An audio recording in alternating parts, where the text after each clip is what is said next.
All right, welcome back to another very special episode of Dr. J Radio Live. Of course, I'm your host, Dr. J, broadcasting from the City of Angels, where it's actually pretty darn hot today.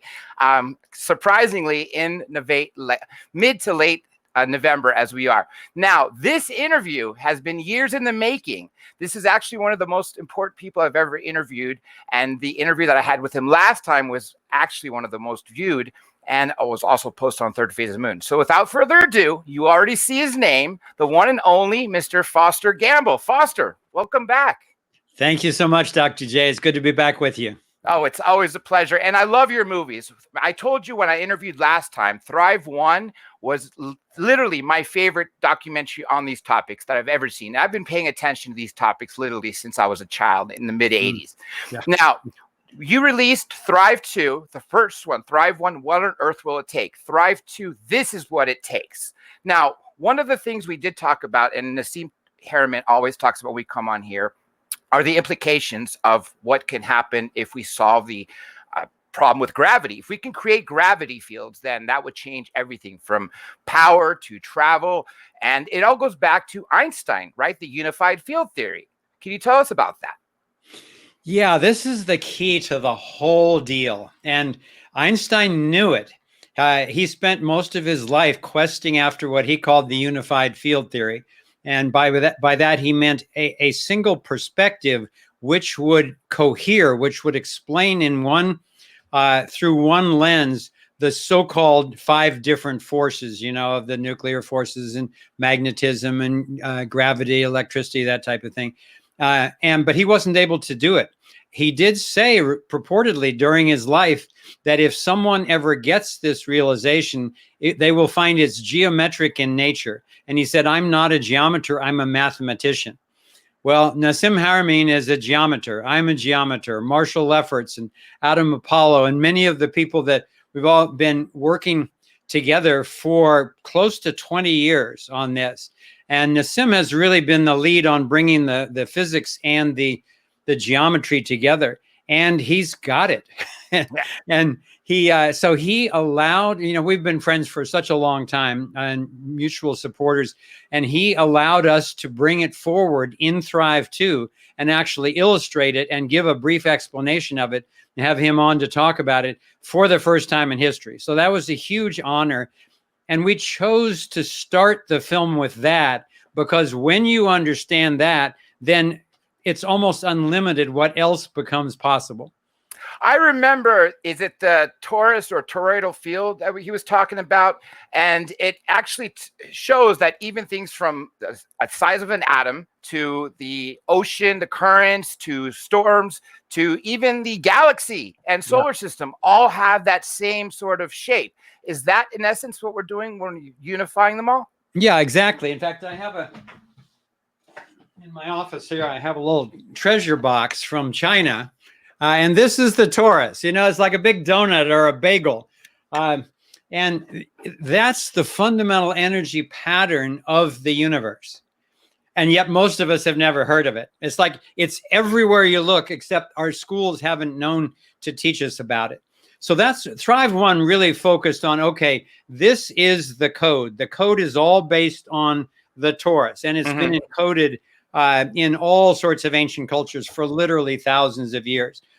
So Thrive 2, we take the fundamental of the torus and expand it out into the geometric understanding of the unified field itself, because the field is made up of tori, of toruses, because any sustainable energy pattern from a galactic cluster down to what they call a Planck spherical unit, which is the smallest little vortex that we know of. If it's sustainable, it's toroidal, because that's the only shape that allows it to be distinct from the rest of the universe, except at the center, it's open, so it's at the same time connected with the rest of the universe. So we expanded it out now, and Nassim and I were both very influenced by people like Walter Russell and Arthur Young.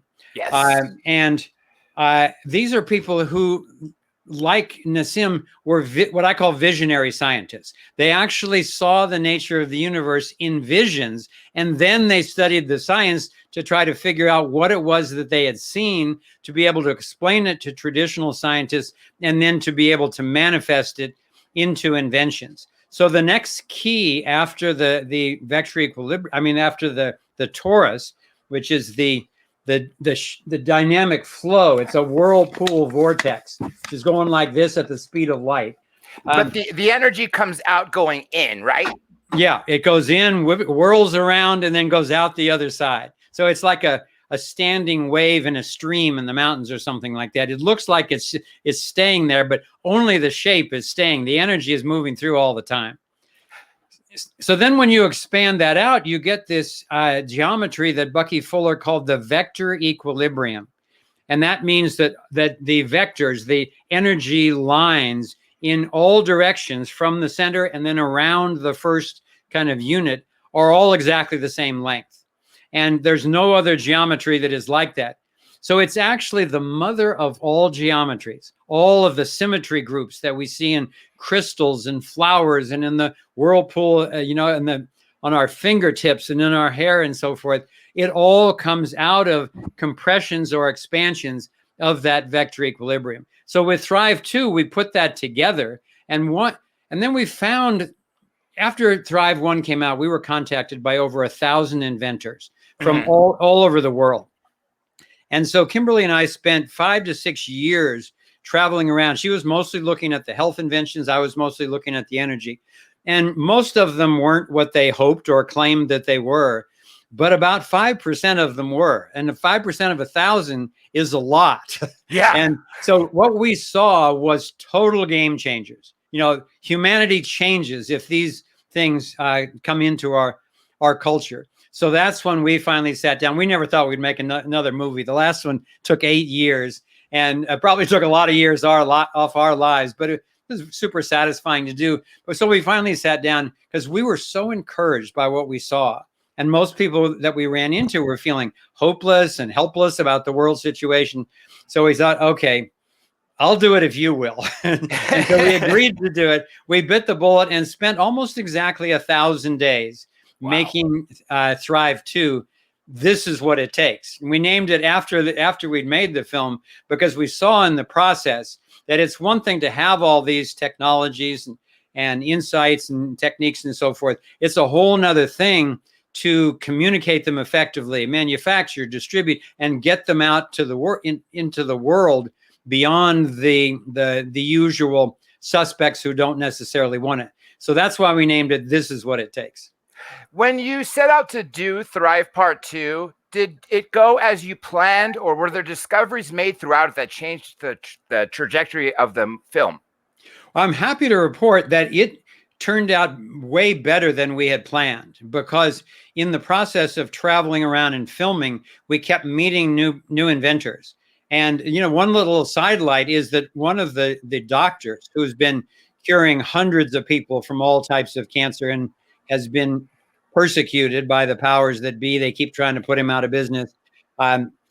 When we were filming him, he uses lots of different types of advanced diagnosis. One of them is looking at live blood cells.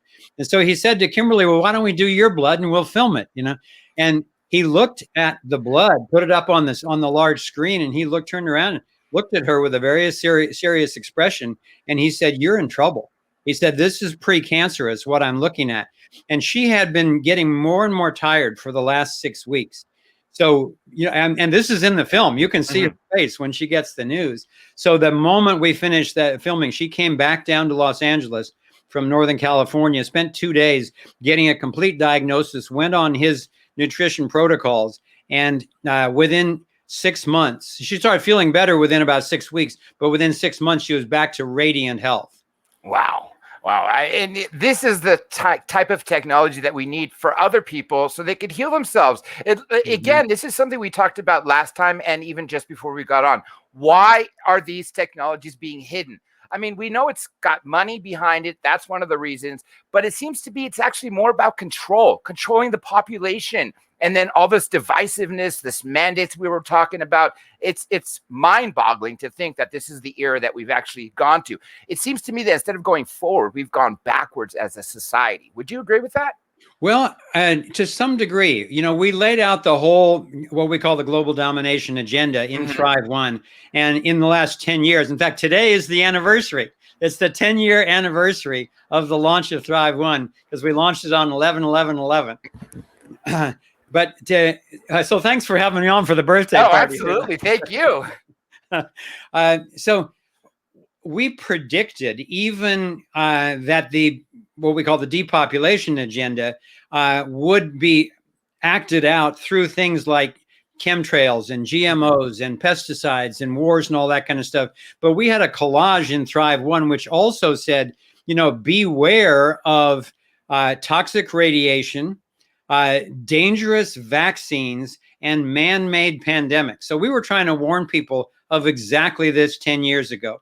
So that the agenda of the psychopaths who are literally trying to not only profit hugely, but as you said, trying to control the entire world.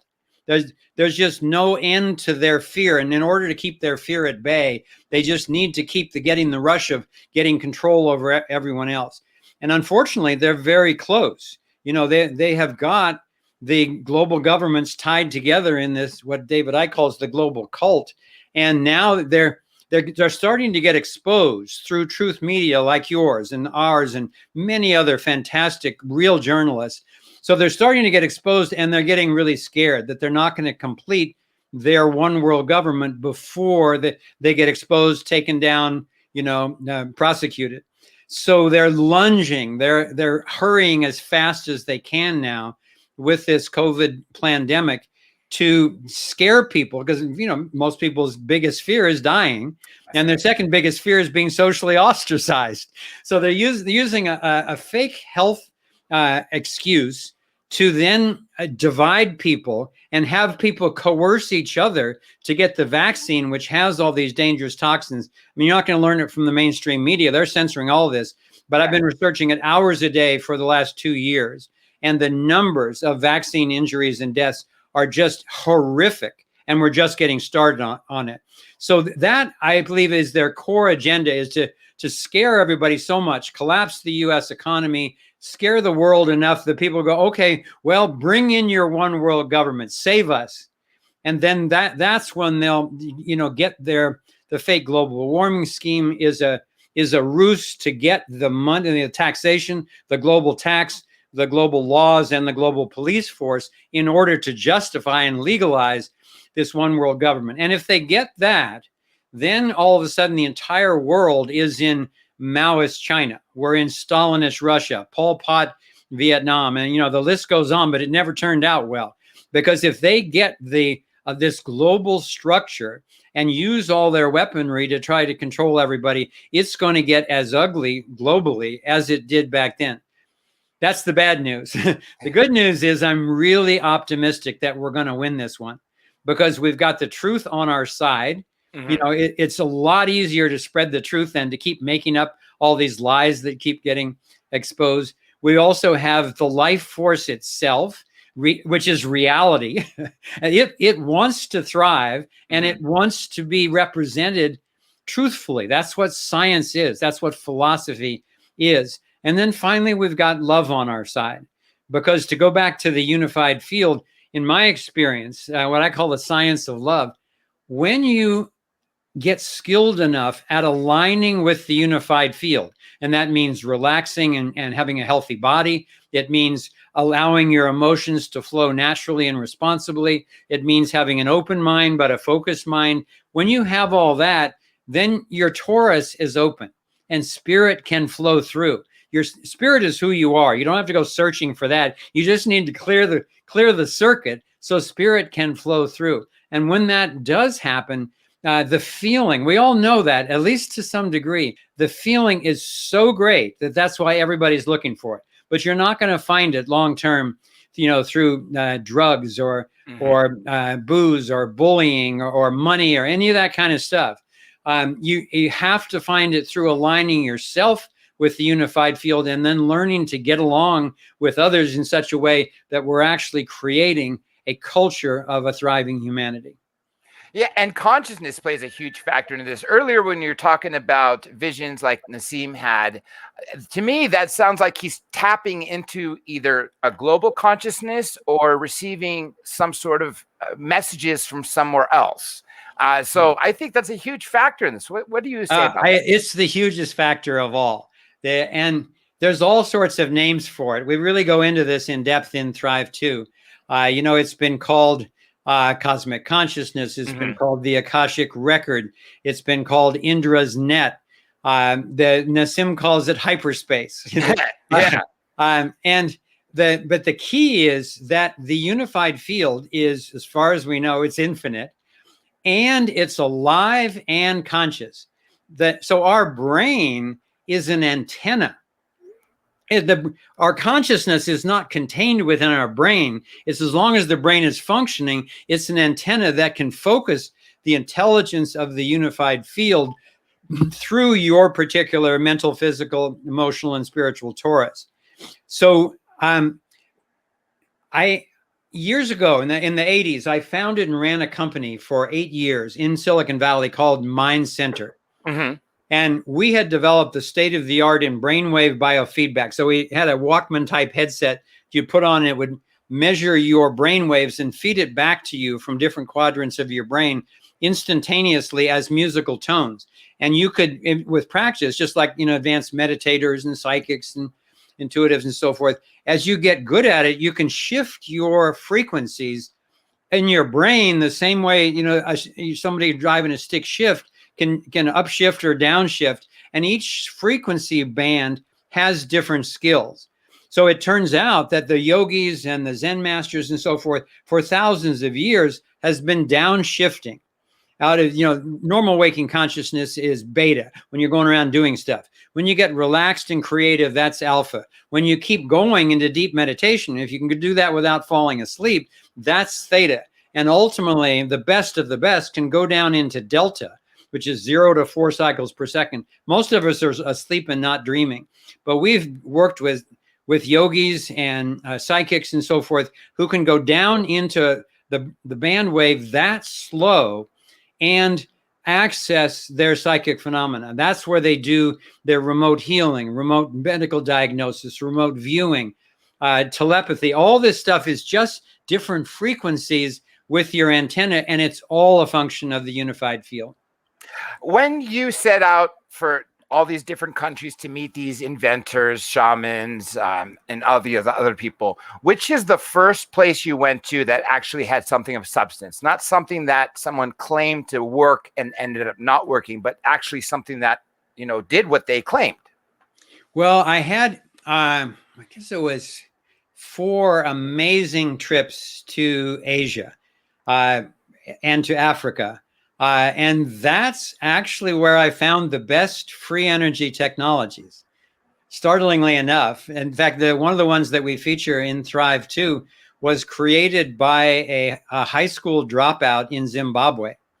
But he's one of these guys who, from his early childhood, he would pray many hours a day. And he just established his link to the unified field and then asked it for guidance on understanding the workings of the universe, and then how to apply those understandings for actually, in his case, it was specifically accessing free energy in remote medical clinics in Africa, because he had this vision where he was seeing women dying for lack of refrigeration of medicine. So, wow. So it took him several years, and he was downloading electronics principles, and he had not been trained in this at all, but he was getting the information, writing it down, until one day it's like, okay, I think I understand electronics now. So the next time he went into prayer, what he downloaded was schematics. So he would literally draw the schematics, gave them to a friend who knew how to wire a circuit board, and they would always work. So he created a little radio station in his backyard and became quite a master of radio frequencies. Then the government comes and tells him, no, you're not allowed to do that without a license. He couldn't afford a license. So he thought, well, what else can I do with this music of the cosmos, these radio frequencies. And that's when he decided to see what he could do in terms of accessing energy. So he built this circuit that he could adjust, just like a big pipe organ or something like that. It's literally got these different length copper tubes and so forth. And he had programmed these mathematical algorithms to tune the device so that it conditioned the circuit that he had built that had batteries in it. But then it would condition the circuit so that the batteries would never lose their charge, or at least not for 20 years. And that we filmed that one, and that's one of the first ones that's coming out right now. There are two more in Thailand. One that was in the film where the guy's accessing free hydrogen, which is absolutely huge. Hydrogen's it's the basic torus at the periodic table, the atomic level. Throughout the universe, it's a single torus. Everything else is multiple tori, and so it's a great fuel source. But usually, we've been accessing it only by having to break water apart. The H2O of water, you got to break the oxygen out and be left with the hydrogen. It's too expensive. He figured out a way through stirring a mixture of Earth elements in a toroidal vortex, of course. At certain temperatures, alkalinity, pressures, and all of a sudden it just starts off-gassing free hydrogen.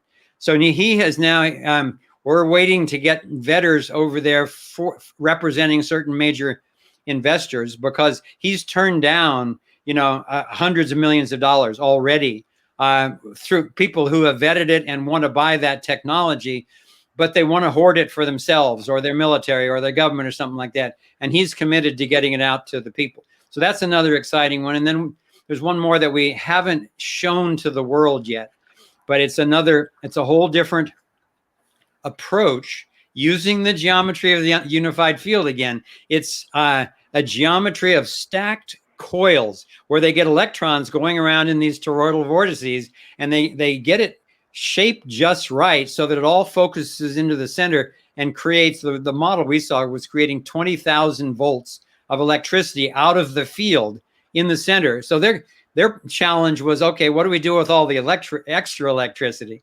So it wasn't quite ready in terms of manufacturing and in terms of security to publicize it to the world. But that'll be another exciting one that's coming on soon.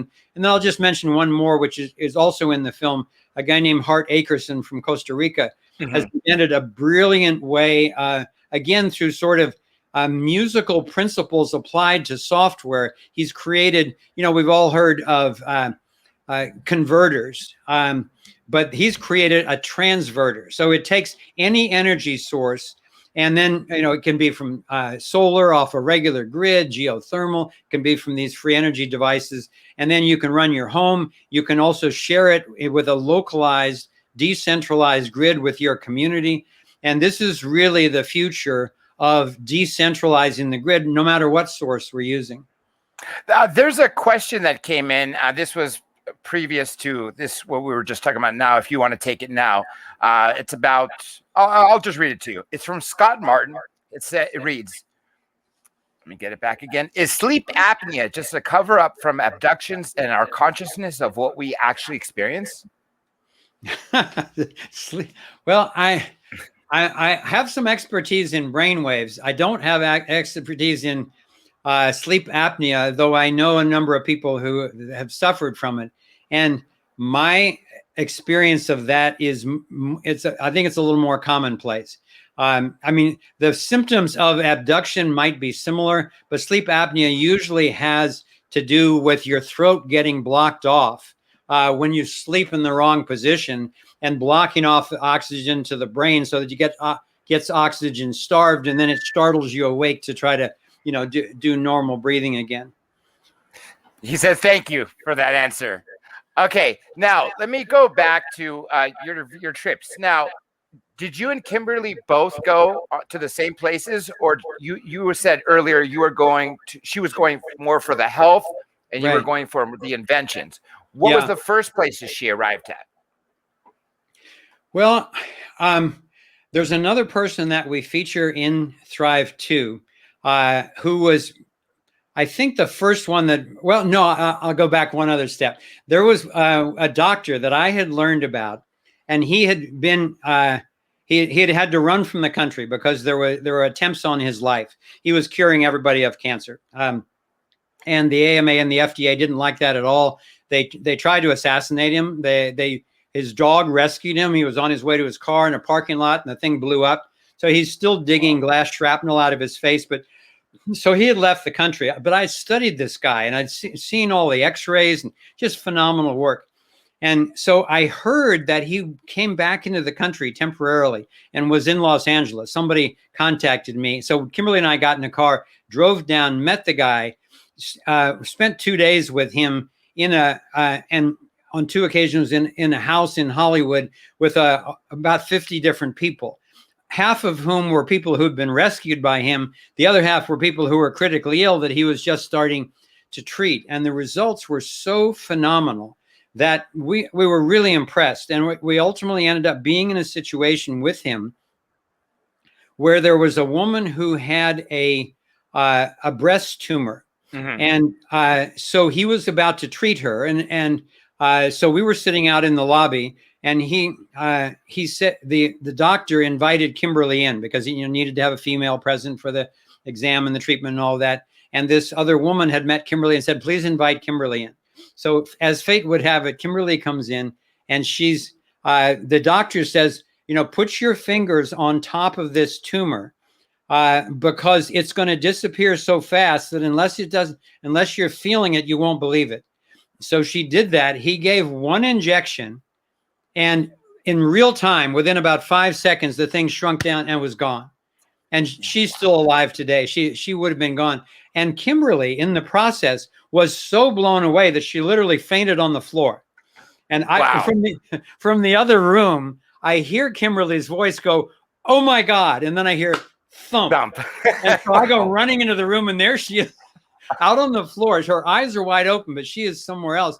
So we kind of brought her back, and that was the turning point for her. She said, "Okay, if there's anyone on the planet who can do that, and they're having assassination attempts on their lives and having to flee," she said, "I need to take responsibility for what I know now." So that's when she dedicated herself to helping bring the best doctors out. And there's one more story I'll tell you that because the next inventor that she really worked with was a guy named Dr. Todd Ovakaitis, and we feature him in the film. Absolutely brilliant guy who worked for 20 years to try to come up with a means of, once again, using laser, sound, and light to activate what he understood to be our own dormant stem cells. Mm-hmm. He believed that he's seen evidence that there were trillions of our own stem cells circulating in our blood all the time, but they're basically like day-old stem cells, but they're not activated. So he finally succeeded in getting the right frequencies once again and started this treatment. Again, just miraculous results. And this is, you don't have to dig into somebody's bone marrow. You don't have to take someone else's stem cells. This is all from your own natural healing ability. So he was doing this very successfully, but he had to do it in foreign countries because they wouldn't let him do it in the United States. So Kimberly actually opened a clinic with his technology in Costa Rica and ran it very successfully for 2 years with a lot of our friends, and had their lives saved, their kidneys restored, got rid of their pacemaker after quadruple bypass. They're just phenomenal stories. And that's another technology that will be coming out in the future. It's being practiced in a few places around the world. Now, let me ask you this. Why do you think obviously money's a factor. They want people to stay sick so that big pharma can keep making billions and if not trillions at this point yearly. And they want doctors, health insurance, all that. But why do they not want people to live longer? Because if they live longer, they could tax them more. So much more that can happen if we were actually being given the opportunity to live and survive these things. I don't see why there's a vested interest in letting someone die of cancer when you know that there's a way to cure it. Exactly. It's equivalent to murder. But you're asking the right question. Why in the world would any human beings be in support of that? Well, for your audience, if that's a mystery for you, I mean, one of my pet peeves these days is seeing all these anchors, these news people, on mainstream media going, well, there's this going on and this going on, but I just can't understand it. Why don't they this? Why don't they that? And it's just ad infinitum. If you understand one thing, then all of a sudden, all that stuff which doesn't make sense makes sense. And it's the global domination agenda. And this is what I've studied intensely for 30 years.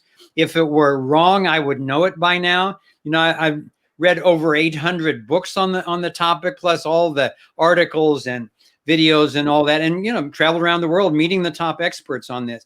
And it all comes down to that there is an ancient lineage of certain families that literally goes back thousands of years, and their goal has always been complete domination of planet Earth. It's easier to dominate everyone if there are fewer people. So they only want enough people to serve them, to have their elite society, and then the serfs, you know, who are own nothing and are happy, you know, and happy to serve them because they're all medicated and been brainwashed and so forth. So once you understand that agenda, then you know that they would keep the organic food as much as possible for themselves. They would keep the holistic health treatments. They would keep the truth about how the Akashic records and about transformation of consciousness, as well as free energy and extraterrestrials. All this fits into this beautiful picture of this alive, loving cosmos where we could be collaborating and thriving, you know, in a cosmic community. But this sick group of people who've passed on this coercive agenda, generation to generation, they are obsessed with taking over control. So they have to do exactly what you're seeing now.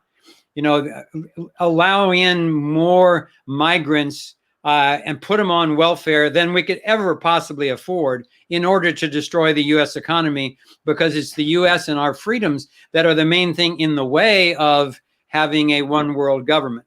And then you see that you get these global lockdowns and economic destruction out of a phenomenon which is like a normal flu level thing. You know, it's not coincidence that the flu suddenly disappeared for 2 years. So they now it's come out that this was a man-made virus, or it's not even really a virus, but I won't go into that. And then the PCR tests, even the CDC has admitted that they're fake.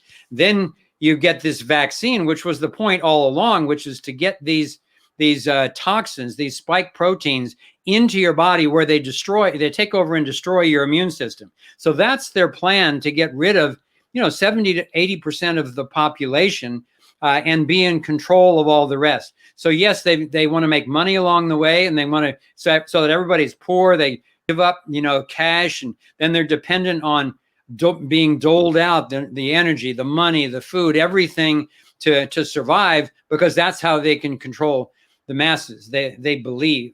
So that's that's the bad news. That's why they're doing it. And if anybody has doubts about that, listen to Dr. J's shows for the last decade, and go to thriveon.com. And we've got both videos there. We've got, hundreds of blogs, everything just cohering all these dots. But also we committed to not even going public with all this until we saw solutions that were commensurate to the problem. So you'll find all those in there as well, because that once you realize this is going on, and yes, in fact, it's not humanity. It's a very small percentage of very abused and disturbed individuals whose coping strategy is to try to control everything.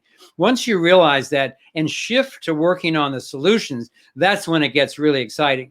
In my own show, it's called The Freedom Portal. The subtitle is "There is Light at the End of the Rabbit Hole." Because as you know, Dr. J, when you go far enough down, you see that it makes sense that why they're doing what they're doing. But once you realize that, then you can actually come up with the strategies that are commensurate to solving these problems for real. Oh, here's a comment for you. I'll put up for you. It's someone just, if you see it right there. Now, you mentioned, do you see it on the bottom? It's basically Kitsy Willie says, well said, Foster. Anyhow, when you said world domination and obviously depopulation, first I think of Georgia Guidestones, right? They say 500 million people. That's literally they want to kill 7.5 billion of us. That way they control that many people, so it's easier. And you also mentioned the vaccine. First of all, people who've died of COVID usually have 2.8 comorbidities. Yes. The death rate is like what, 0.001%, especially for my age group. I mean, it doesn't make any sense why to get something that, like you even mentioned, that it's not a vaccine, a true definition vaccine. My doctor even mentioned, I'm a medical doctor, so I can't say this correctly. Maybe you can, but it's actually more of an mRNA transmitter or receiver, something like that, where the Biden administration had to change the definition for vaccine to fit this, right? That's right. Exactly. Because you can't, the pharmaceuticals can't get immunity for vaccine injury and death unless it's called a vaccine. Yes. But it doesn't satisfy the criteria for a vaccine, really any of them. What it really is an injectable toxin. It's not even gene therapy, because it's not therapy. It's an attack. It's an assault on your immune system. Because imagine if it were up to you, Dr. J, or anyone in the audience. Imagine if you were, the former David Rockefeller, the current Bill Gates, Henry Kissinger, you name any of the usual suspects. If it was your job to destroy 7.5 billion people as quickly as possible without being hung from the yardarm, how would you do it? Well, first of all, you would have to take over the education system and the media in order to be able to indoctrinate most people. And then you would need to come up with some sort of covert way of getting toxins into people's bodies by the billions. Well, and you invent a disease, then you invent a so-called treatment for it, which everybody has to get. And then it turns out that within 2 to 10 years, it kills most people. Well, that is the horror that we're in right now. And I won't go too much deeper down the rabbit hole. But the bottom of the bottom of this is the treatment of children. It's the most horrific thing I've ever come across in all my research is the child trafficking and satanic ritual abuse, which is fully a part of the whole blackmail scheme and how they get money now to do these black ops. Mm-hmm. But as horrific as that is, now they're going after the kids. They just okayed going after 5 to 11-year-old children who have essentially no risk at all from this so-called virus. So why in the world would they be going after them worldwide, except if it were a nefarious agenda like this? So the evil of this act that is being done right now is, I think, unmatched in human history. So it's really a spiritual task for each one of us as individuals, and then having the courage to speak up to our families, in our workplace, in our community, on the internet, to actually have the courage to say what you know once you know what's going on, even if you're going to be socially ostracized. So what? Are you going to sacrifice your children in order to be accepted socially? Come on, folks, it's time to wake up.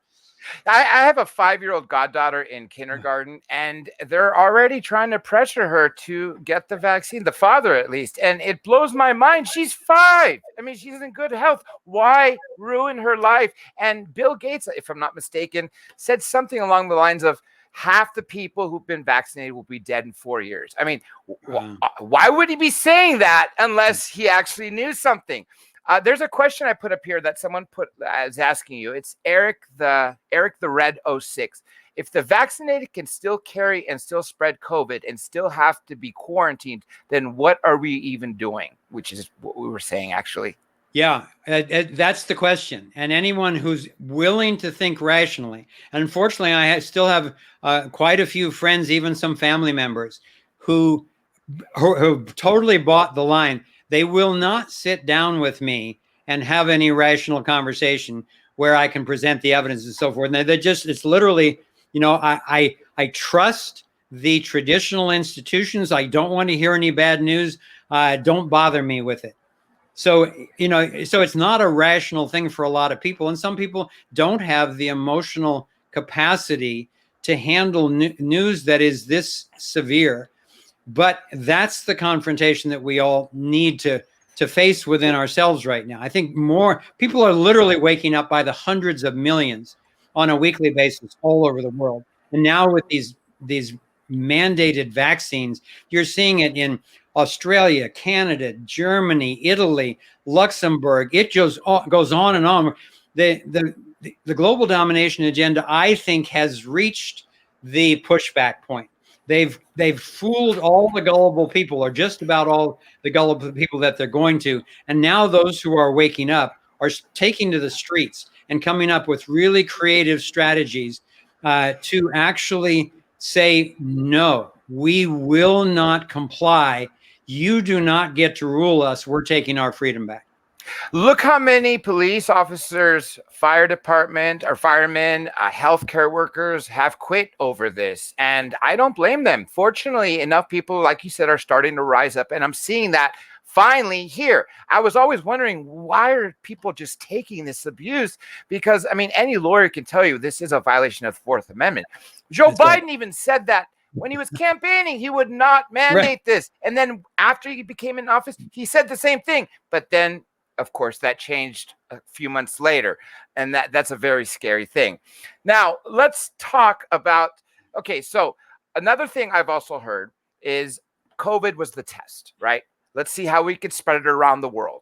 Obviously, we know it's gain of function research. We know Anthony Fauci lied to Congress about saying, oh, no, we'd never provided money to Wuhan or anybody. But then, of course, the NIH had to come back and take that statement back. But they, from what I understand, when they turn up the knob with MERS is what supposedly is the new one that they're kicking off, which may have a mortality rate of 50%. 1 in 2 people would die. If they've already tested to COVID to see how fast it can get all over the globe, then they know when they turn that knob up next, that's when people literally are going to stop dropping. Yeah. And I think, fortunately, because it's all a pack of lies, they've made a ton of mistakes.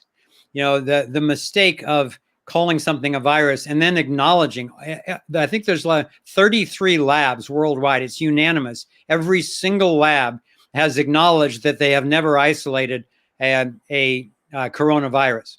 So even the virus is made up. There is an effect. I call it the corona effect. Dr. Young, who's also in Thrive 2, taught me that it's an effect of exuded toxins, exosomes, which does in fact make people sick.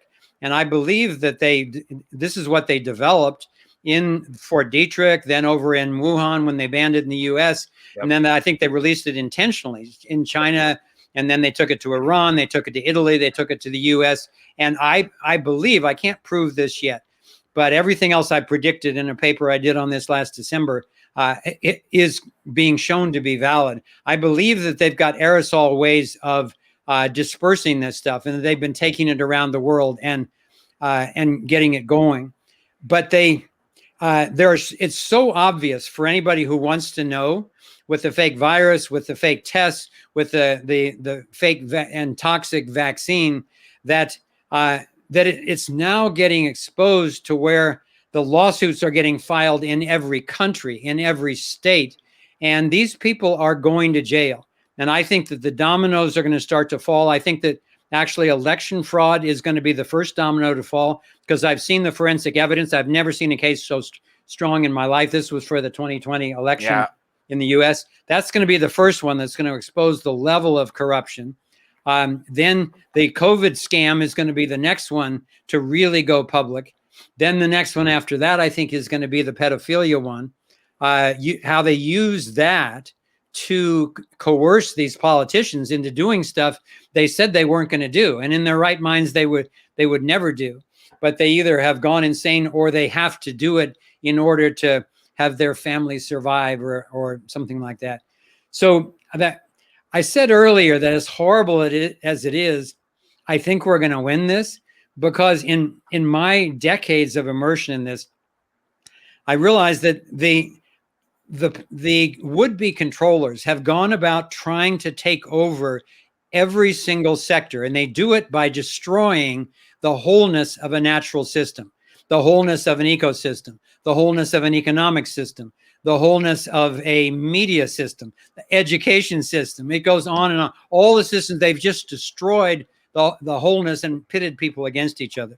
So what I encourage people to do is see what that looks like. Get so that you can recognize it, and then learn about what is the nature? What are the principles for restoring the wholeness of a natural system? So it's organic permaculture, polyculture, it's truth media, it's alternative honest currencies, cryptocurrencies, and so forth. It's truth media, independent, decentralized truth media. So the principles of honoring the wholeness of each individual and of the ecosystems themselves, that's what we need to be following and creating the alternatives in every single sector.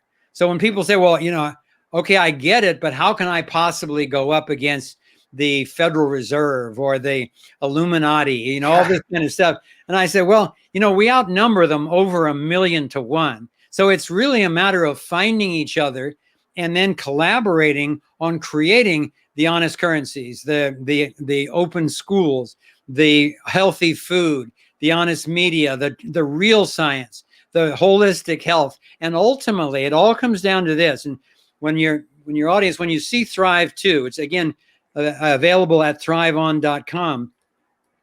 When you see this, we present all this beautiful evidence of that we finally understand the unified field sufficiently to do all these things. And then we go into the health, and we go into the consciousness, we go into the energy, and then we go, okay, well, how come we don't have access to these things? And it boils down to one simple sentence. Human beings who believe in authority give away their authority. And so we can go around blaming all these psychopaths and everything. And yes, they carry a lot of blame, but ultimately the responsibility is up to us.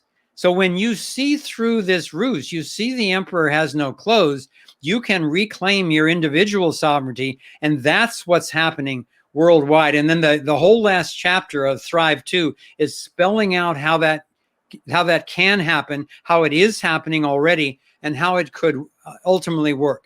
And the key to the compass for that journey is the non-aggression principle.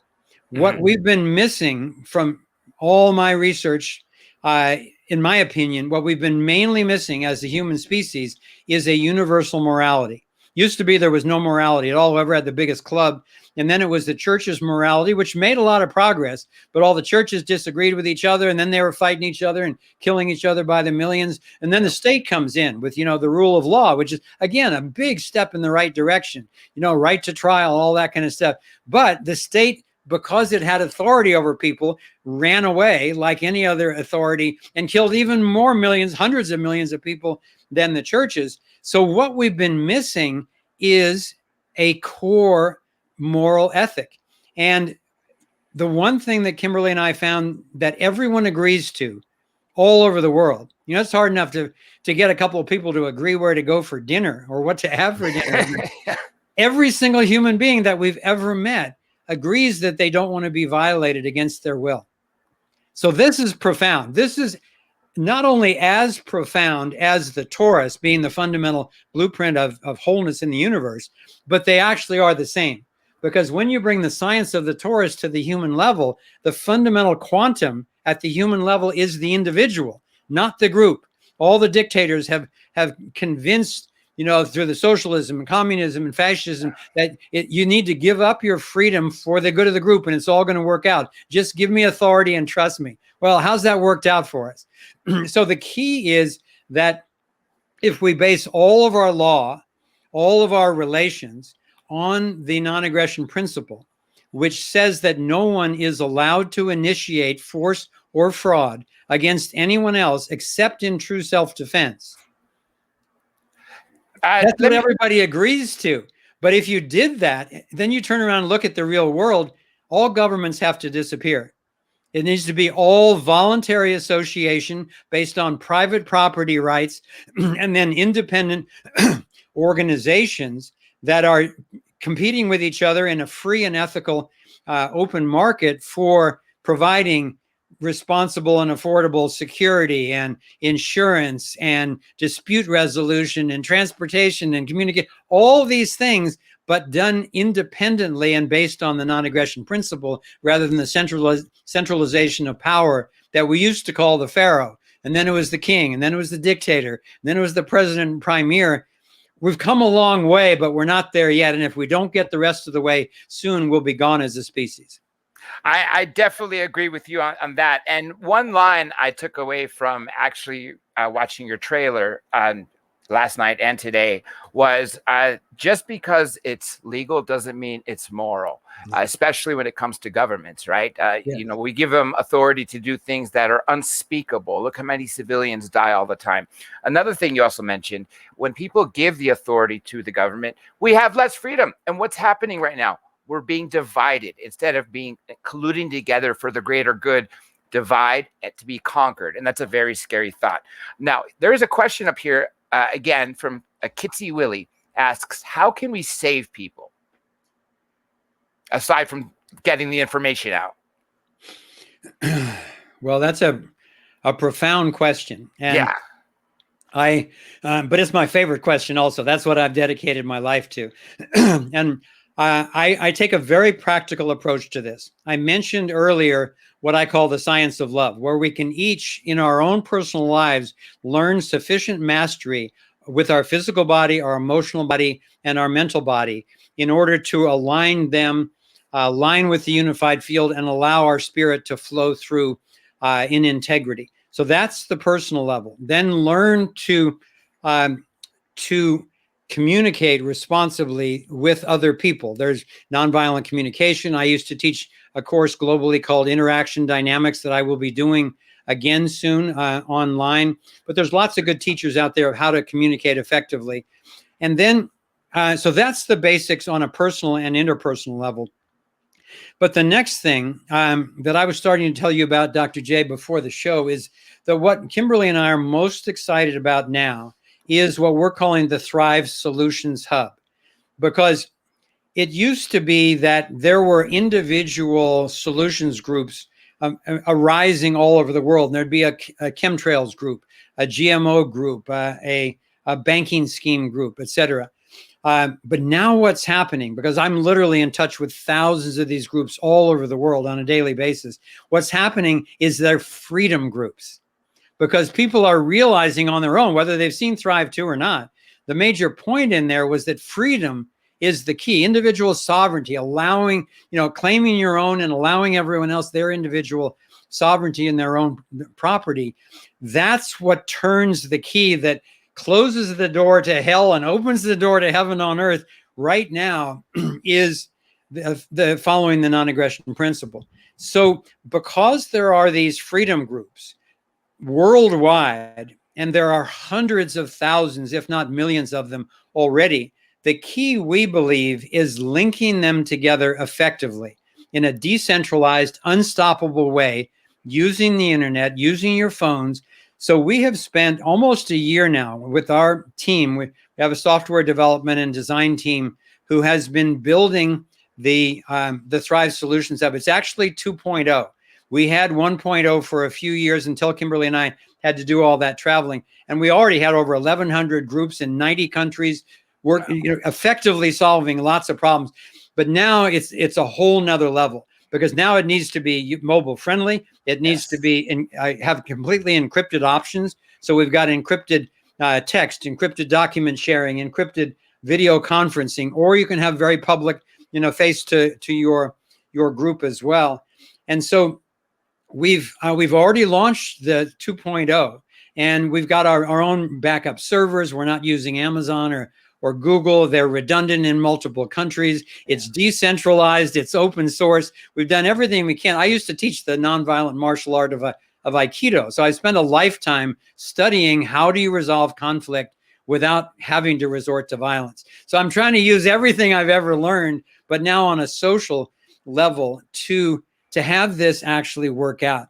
And so we've got, it's open to beta right now. Right now it's open to just groups by invitation, and then to people who are members of what we call our Freedom Portal, subscribers to my show. And in fact, you can, if anybody's interested, you can do a 10-day free trial for that show. And if you do that, you can also see the movie for free. You can see Thrive 2 for free.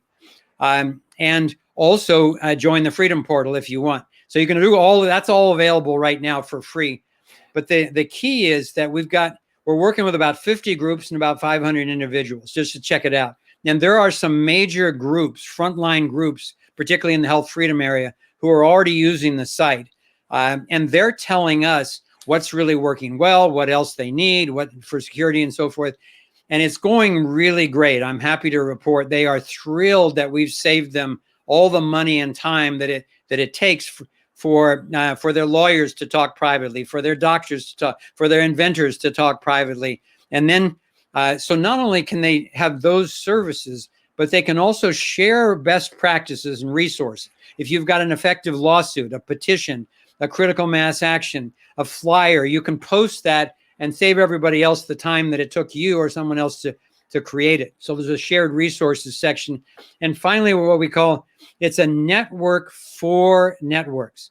So the key now is it's combining at a global scale the fractional connection of freedom lovers worldwide. And it is so vast, I can't even tell you what it's going to be. It's going to be like mycelium, the underground roots in the forest, where all these grassroots connections are literally happening and then coming forward in a decentralized, critical mass way. Because if you're a member of the site and you have a communication to get out, you can send it to the coordinators for all the other groups. And then each of them chooses whether or not it's relevant and sufficiently important to spread to their network. But it literally becomes a self-gated network for networks for effective solutions and key information worldwide. So check that out also on thriveon.com. Did you have any problems with, say, censorship or anybody interfering with your ability to try to connect these groups? Because I'm sure you heard James O'Keefe, Project Veritas, just got raided. They took his iPhone, everything that had his notes from contacts and things like that. So I always worry about things like this. We already talked about this prior to things getting shut down. So did you face any challenges in those years building these connector groups? Well, for about a year, almost exactly a year after Thrive One came out, there was a lot of attempts by the governments, and some corporations to dismantle our credibility. They would put up false debunking sites. They would troll, various social media platforms and so forth. But it all disappeared basically within a year, because in the beginning, I was just debunking all the debunkers, and then very quickly we had such a huge network. Thrive One went on to become what was probably until recently with pandemic the most widely seen documentary in history. It's now over 93 million documented views and still growing by 500,000 a month. Yeah. And so we had this network of freedom lovers who understood what we were doing. And if some troll came on trying to spread lies about Kimberly and me or the Thrive movement, they would just go after them. And it was like it would move us to tears. It was like such a beautiful natural immune system for our social media. But now that this whole COVID thing is happening, like I said, they're really making this final lunge to try to get across the goal line before a critical mass wakes up. So they're just banning truth everywhere. So we've been banned from Twitter. We've been restricted on YouTube and on Facebook, even on Gab for some reason, and they won't even respond to us and tell us why. But you can find us on BitChute and MeWe and Brighteon and Rumble, and we're on the usual alternatives. Unfortunately, those alternatives are growing really fast. Yeah. So the last piece I would say, because to that great question about how can we save people, first figure out how to save yourself and your family. So that it's like, when the flight attendant says, in case of cabin depressurization, put on your own mask first, then you can help the people around you. It's the same way here. Make sure that you're prepared. Make sure that you've got what you need at your home. You've got water and food. You can protect yourselves. You've got a surveillance system if it's needed. And then expand beyond that to get to know the freedom groups in your community and be on speed dial, be able to text a large group very quickly if anybody has a home intrusion, like is going on all over Australia right now. In a couple of hours, I'm doing a show with a couple of the main freedom fighters from Australia, and we're just getting chilling reports. They are the canary in the coal mine right now, and it's really touch and go. So prepare yourself, prepare your community, and then with whatever time and resources you have, connect with our Solutions Hub or the Freedom Cell Network. There's lots of other effective networks now, and then find the best projects that you possibly can who are creating the world that you want your children to live in, and then volunteer for them, support them financially, connect them with other groups. It's real. It literally, this is the time, and it's up to each one of us. None of us can do it on our own. It takes collaboration, but we have the principles of collaboration, and we've got the life force itself on our side. That's why I'm actually, given what I know, I'm ridiculously optimistic that we are going to win this. I just hope we can do it. We can win it as an info war and just get them to back down, like the governments are backing off all over the world. When enough people show up, they back off, and that we can do that worldwide before it goes to violence. Real quick here, there's 2 comments for you if you want to see. This one is from Carl Duke, says, not a question, just a little heartfelt thank you to Foster and yourself. Helpful to hear. And Occam's Razor wrote, Foster is completely right. The power of the few cannot control the many. I definitely agree with that as well. Now, well said. Yeah. Have you seen in your adventures any energy device or anti-gravity device that actually works? Because obviously we know this, Nassim Harriman's talked about this many times, that if we can control gravity, obviously that we can control the space-time continuum. We can create wormholes.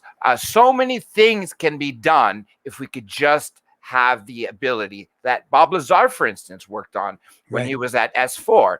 Have you ever seen anything that actually worked or showed promise in that category? In the energy category, I definitely have. And almost all within the last 2 years. Before that, I had seen a couple of them.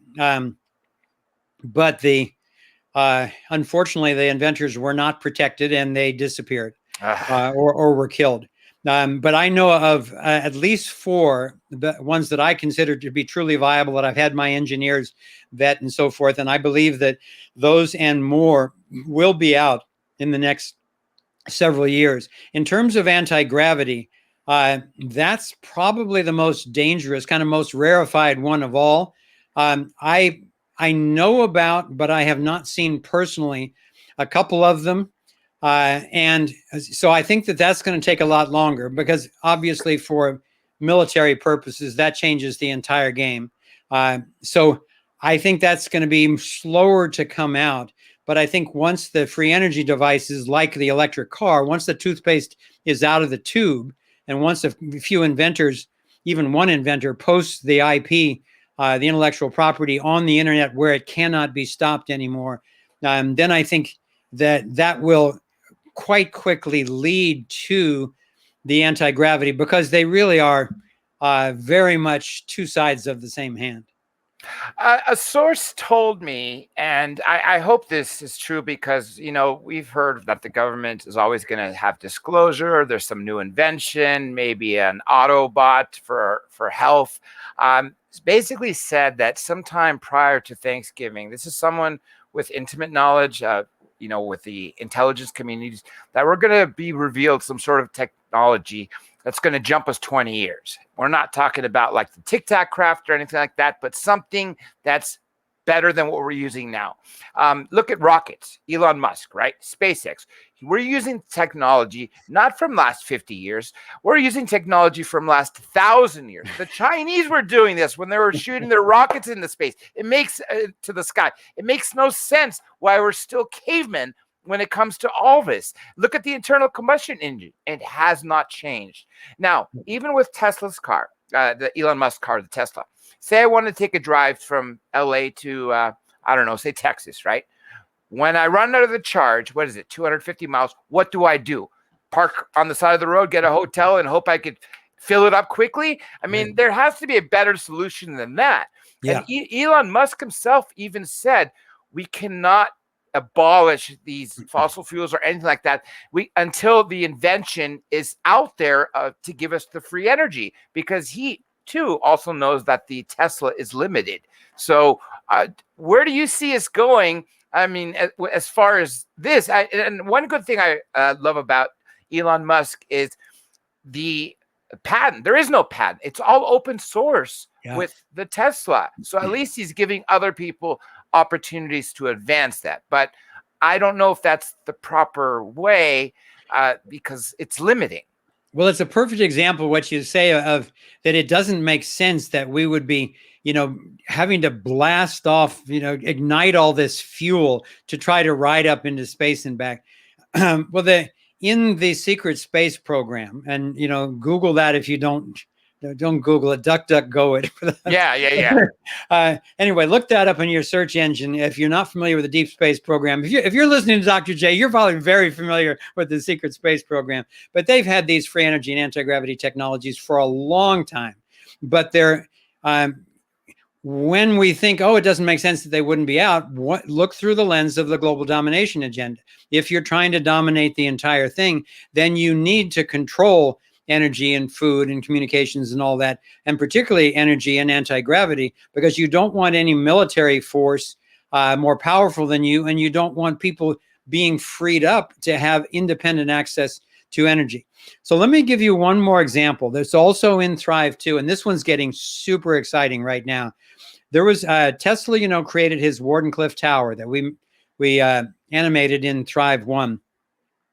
And then JP Morgan made him tear it down before they launched because he was gonna beam wireless energy and data that people could pick out with the right antenna. They could stick it in the ground and pick it up anywhere in the world, because the result comes down to frequencies. And Tesla was designing it to ride on what they call the Zenic wave, which is a very low frequency wave, which goes around the entire planet, in like a few seconds, and passes easily through concrete and earth and all that.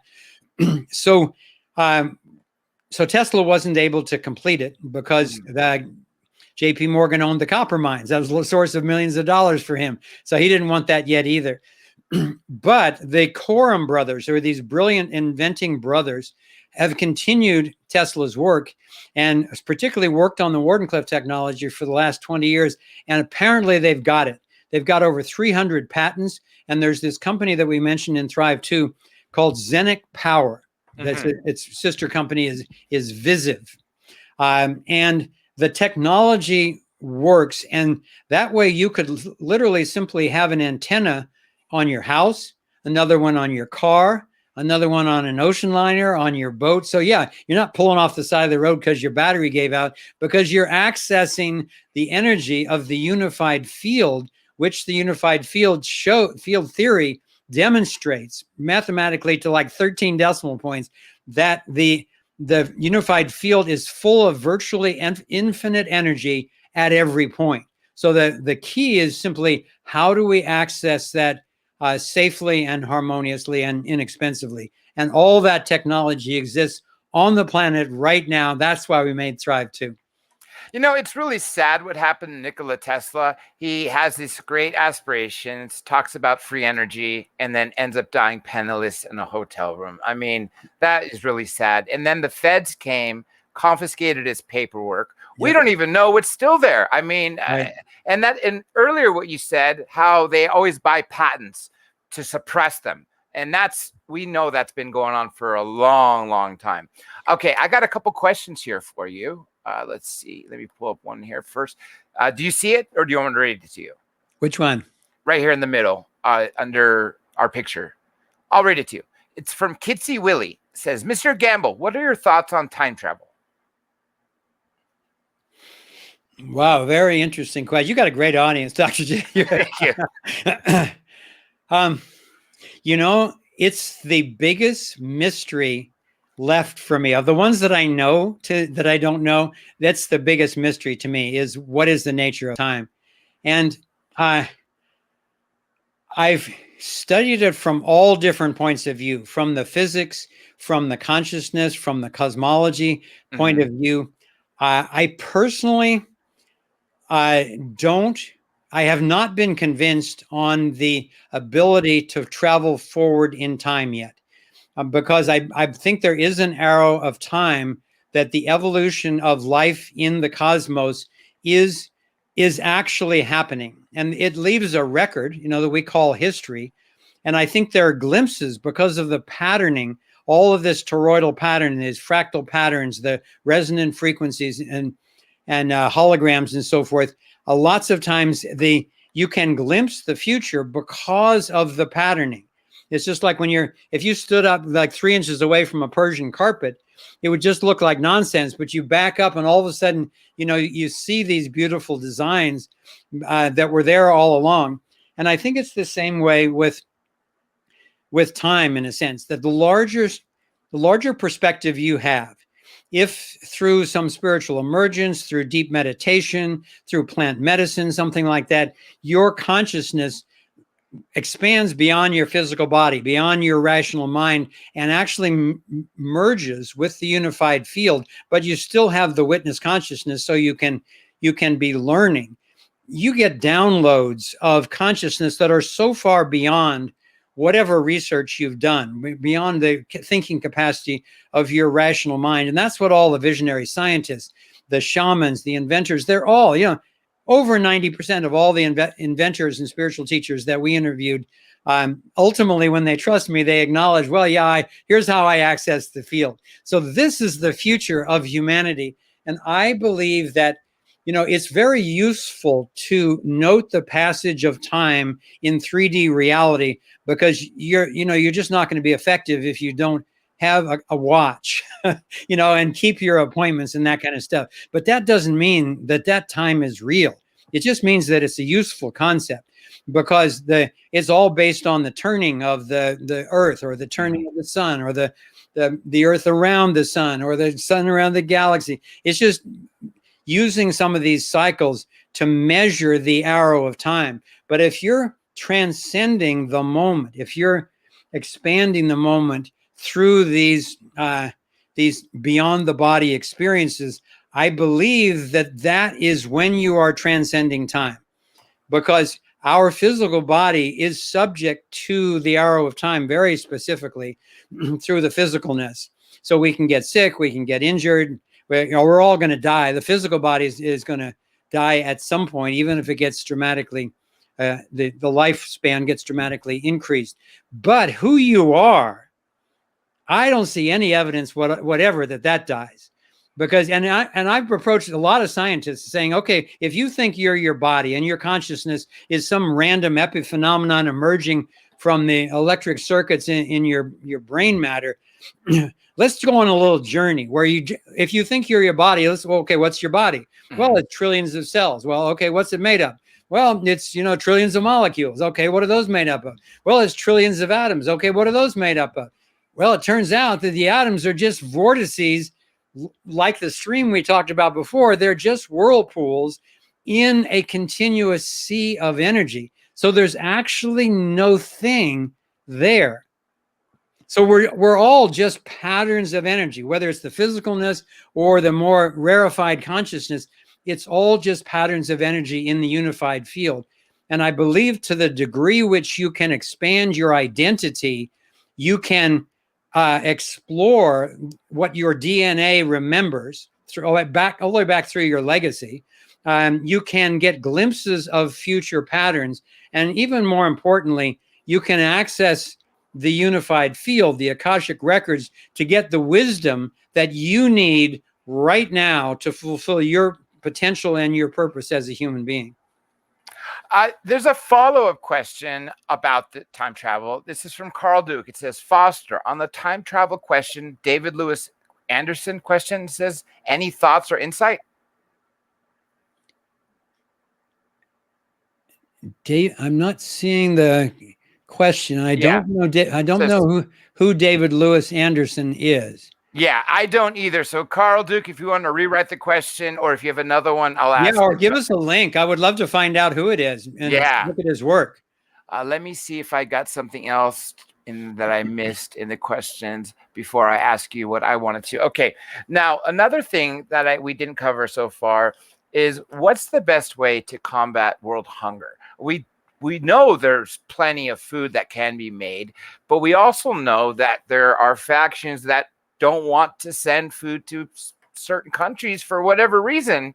I'm assuming, again, for domination and depopulation. Yeah, I appreciate the humanity of that question. And that's one of the ones my sister, who's passed away now, but she was very active in a huge global project called the Hunger Project Mhm. back in the 80s. So she educated me a lot on what was going on. And with what I've learned in the meantime, my simplest answer would be the same as when I was talking before about use whatever extra resources and time you have to support the best projects who are creating the future that doesn't have unnecessary hunger in it. And my own personal view, that doesn't mean the UN. It doesn't mean Oxfam. It doesn't mean UNICEF. Any of these big global organizations have been, if they weren't started by the Illuminati themselves, they were in most cases infiltrated and taken over. And then they just take the money and distract the attention and the resources from the real source of the problem. And the real source of the problem is, number one, authority, and number two, money. The main source of homelessness, starvation, uh, um, the disease on the planet is our acceptance of fiat money and centralized banking, because that is what it is allowing them to try to fulfill their agenda for global domination. So if we go to alternative currencies, stand up against all this tyranny, and ultimately go to a stateless society beyond any involuntary governments itself, that's the only time I see that then not only hunger and free energy and all of these problems will be solved. The solutions are already here. There will be more advanced things in the future, but that's why we made Thrive too, because to our shock, we realized that all the solutions to all the major problems that we've been looking at for the last 50 years, they're all here already. We already have what it takes to thrive. Yeah, exactly. They're just not letting us have it. That thankfully people like you have the resources to group the people together so we can actually get these concepts, ideas, and inventions out there. Okay, here is a different question for you if you want to answer it.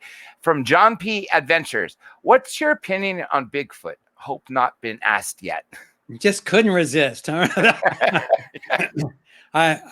think Bigfoot lives on the flat Earth. And the flat Earth is the fixed entity around which the entire cosmos revolves. And if you believe that, then you're an ideal pawn of the CIA. I think most big conspiracy theories are true, at least to a great degree. But I've seen zero evidence of Bigfoot or the flat Earth yet. Yeah, flat Earth is definitely one that I had a debate that I scheduled for Art Bell where I had a Harvard astrophysicist and a flat earther. The flat earther got so destroyed the next day, I got a cease and desist and threatened to sue because for defamation. And there was nothing to defame him outside of his own beliefs. Anyhow, Tony D says, what is Foster's thoughts on the TR-3B black triangle? It's the new craft, essentially, like a stealth type, supposedly our new Aurora or SR-71. Right. My guess is, and I don't have insider information on this, but I've studied the UFO and ET phenomenon with some of the top people and a lot of witnesses, but from the military and from abductees and invitees and all of that. Mm-hmm. My sense, for what it's worth, is that it is extraterrestrial technology that, like probably what was seen over Arizona. Remember that big one when the triangular craft was seen over Arizona? March 97. I happened to be there in Phoenix, but I didn't see it. I was inside with my girlfriend. They were probably looking for you, Dr. J. Yeah, I know, right?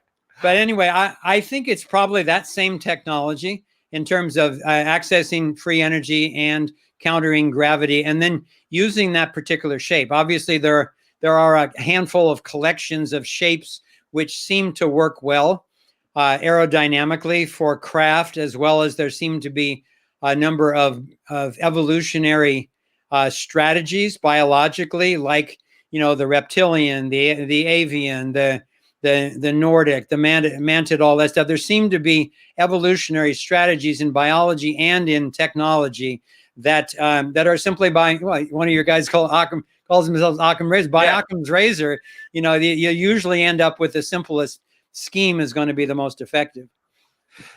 Now, let me ask you about this as well. Aside from world hunger, let's talk about the global warming hoax for a bit. It sounds like these people are trying to play God. Earth has cycles. I believe, if I'm not mistaken, what I read was the hottest year was like about 150 years ago, and we're actually going towards a cooler trend. Yeah, sure. In the last 30 years, Los Angeles has seen more heat in the summers.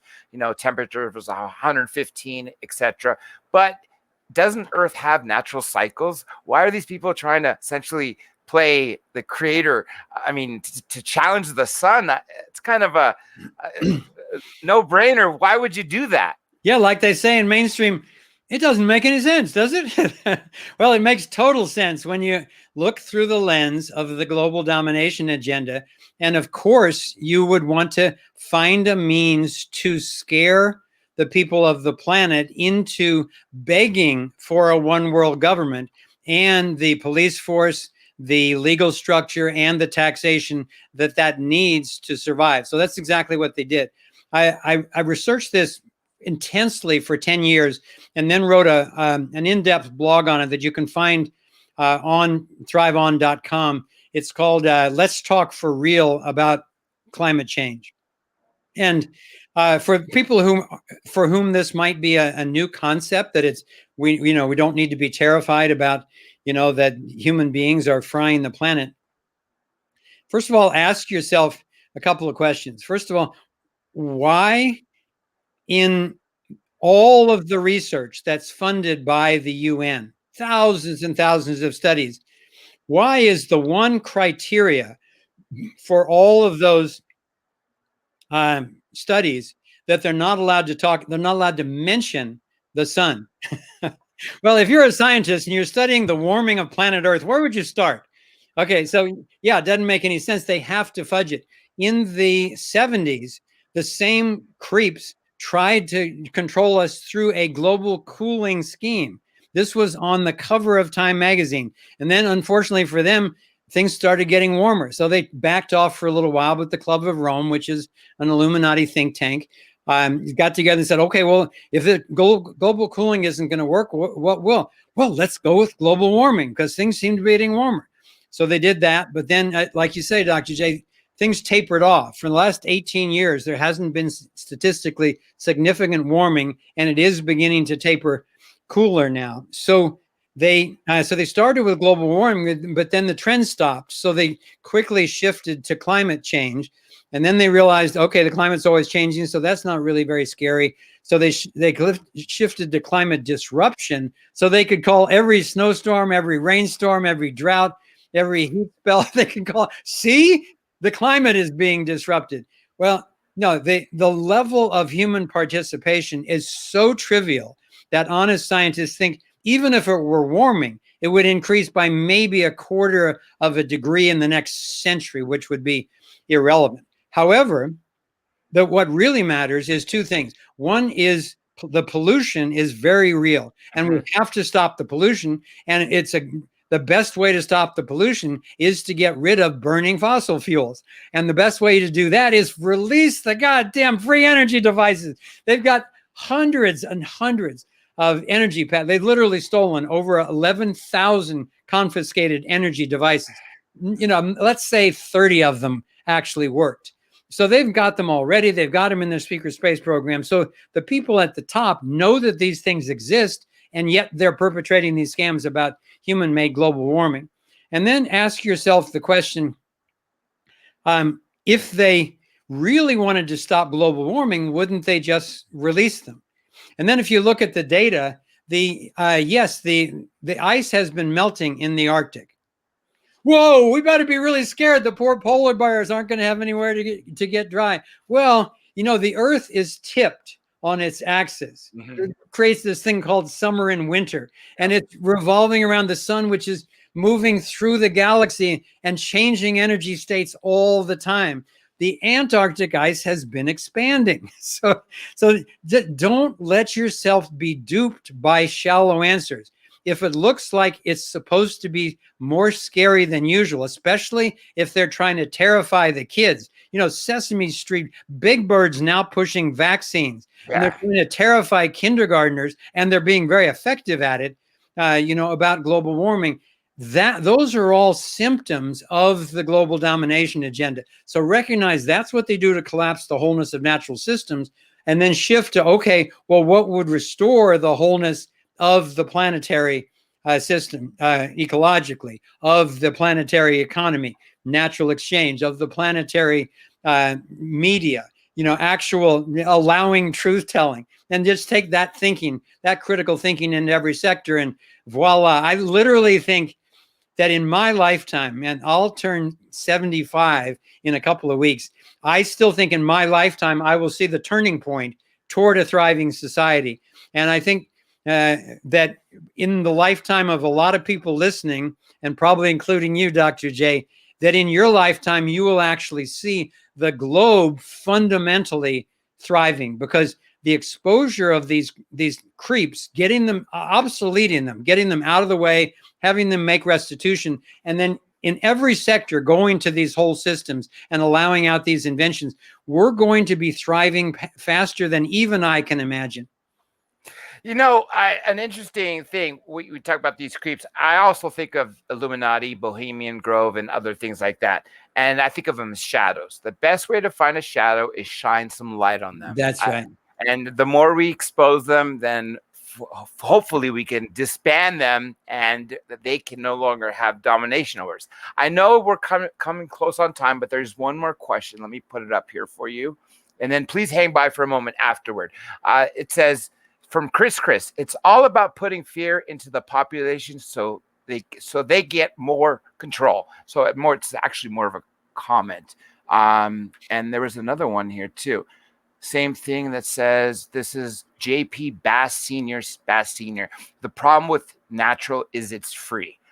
Yeah, that's the biggest problem right there, because they can't charge us if it's free, if it comes from nature. Now, let's talk about your website. And aside from, the hub of connecting creators and the different freedom groups and accessing your movie, what else can people see on there? Yeah, this is where it gets exciting, because most of the people in my network, most of the people in your network, most of the people in the networks of the people that we know and hang out with, they're very savvy now, at least to the essence of what's really going on. However, we're still in this critical turning point where if I ask most of them, okay, so what's the most effective thing you can do about it? You hear crickets, because the culture is not, you look on some Telegram feed and you get 1,000 posts a day with really good information and dramatic information about the vaccine injuries and about the global domination agenda and so forth. How much are you seeing in terms of people who are actually solving the problems? And even more importantly, what are the principles by which we can all be solving the problems?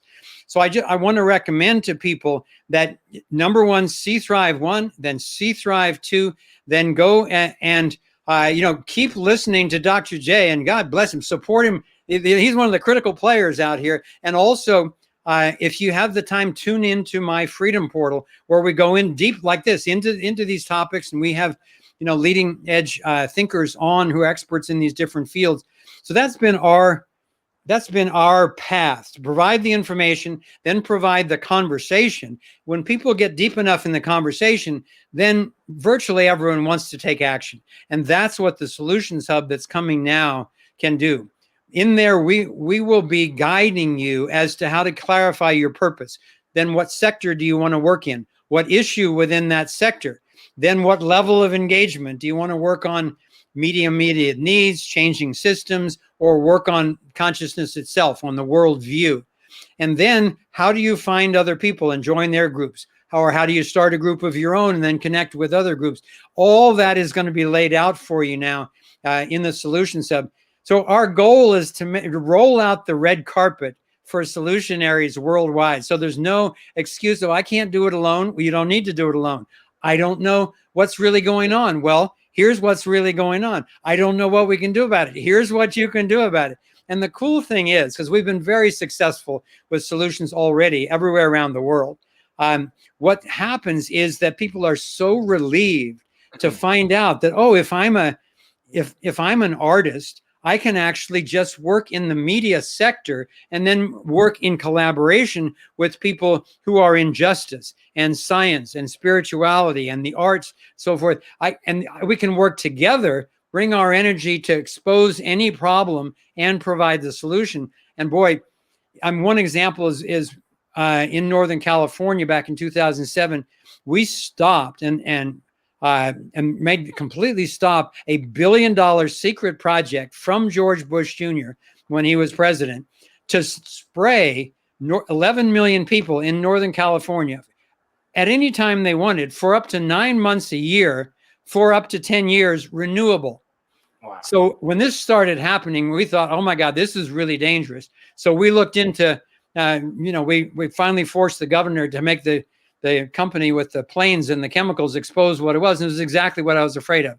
There was endocrine disruptors, there was mutagens, carcinogens. I mean, it was a killer and depopulation type of chemical. So we stopped that in about 6 months with about $50,000 in a lot of volunteer work because we were organized. And when we finally defeated them with 2 successful lawsuits and all this kind of stuff, with all these different sectors working together, through some Freedom of Information Act requests, we got a hold of a bunch of the corporate and government internal emails.